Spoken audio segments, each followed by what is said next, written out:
By early 1916, the Western Front has become a landscape of stagnation. Traditional offensive tactics produce nothing but mass casualties for territorial gains measured in yards. Allied commanders hope to break this deadlock with a series of massive, synchronized attacks from the east, west, and south, designed to overwhelm the Central Powers through sheer scale. German commander Erich von Falkenhayn recognizes that a total military victory is unlikely given the vast resources of his enemies.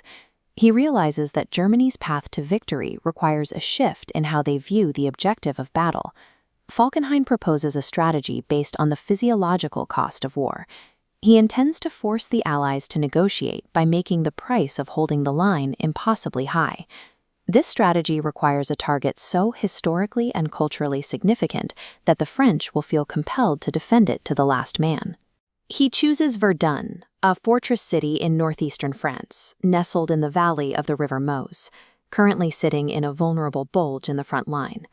Falkenhayn intends to lure the French into a cycle of constant counterattacks against superior German positions, aiming to use the city as bait to bleed the French army white. This map of the sector illustrates a significant logistical advantage for Germany. Verdun is just 25 miles from the major rail hub at Metz, allowing German factories to feed the front directly, while French supplies must pass through a single constricted road. Fort Douaumont crowns the heights around the city, a quarter-mile-wide steel and concrete pentagon, regarded as the most powerful fort in Europe. By 1916, the fort has been stripped of its heavy guns, and its garrison reduced to just 56 middle-aged reservists. To exploit these vulnerabilities, the Germans assemble 1,220 guns and 2.5 million shells along just 8 miles of the front. The German artillery buildup is now synchronized with a French defensive line that has been hollowed out from within. On February 21st, the bombardment begins. 1 million shells fall in a single day, an explosion so continuous the troops call it drum fire. Above the lines, 168 German aircraft dominate the sky, preventing French spotters from seeing the true scale of the infantry gathering below. When the German infantry advances, they find French trenches abandoned or occupied only by crazed, shell-shocked survivors. 4 days into the assault, a small German detachment wanders into Fort Douaumont and captures the centerpiece of the French defense without a shot fired. The fall of Douaumont provides the exact psychological trigger Falkenhayn expected, forcing the French into a series of desperate attempts to retake the fort. To prevent a political disaster, the French High Command deploys the Second Army under General Pétain to hold the sector at any cost. Pétain suspends the costly counterattacks, ordering his troops to prioritize digging in and stabilizing the line.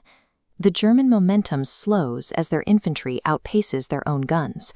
Heavy artillery pieces prove nightmarishly difficult to move through a landscape liquefied by rain and shell fire.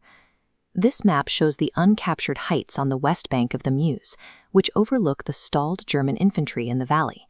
French artillery on those hills is now able to rain uncontested flanking fire down onto the German positions, turning the attackers into targets. The German army is forced to abandon its original plan of efficient attrition and instead engages in a series of bloody, localized struggles for individual hills and ruined villages. For 300 days, the battle consumes 1,000 lives every day, trapping soldiers in a landscape of mud and constant bombardment. Falkenhayn's model of one-sided attrition ended in a mutual catastrophe. He created a meat grinder to destroy the French army, only to find his own forces caught within the same gears.